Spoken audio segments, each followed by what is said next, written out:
มีทีมงานเพิ่นว่าคือบ่ปลูกผักหวานเนี่ยว่าซั่นผักหวานก็ปลูกแล้วอันนี้พามาเบิ่งผักหวานก็เรียกสิตายเลยเด้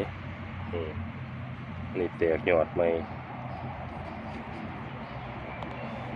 ช่วงนี้กำลังรักษาใกล้สิตายแล้วเทื่อนึงแตกใหม่แล้วคือสิยั่งอยู่คือบัดนี้นี่ละต้นผักหวานมีอยู่ต้นนึงในวัดก็ดีหั่นดีก็เลยว่าผักหวานอยู่ได้นะนี่คือยอดผักหวานแตกยอดใหม่ฝนแห้งมาตกใส่แห้งครับ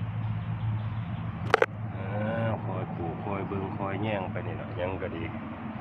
สิได้เท่าเดียวโลดเป็นไปบ่ได้คอยปลูกสะสมไปเรื่อยๆแต่ละปีละต้น2 ต้น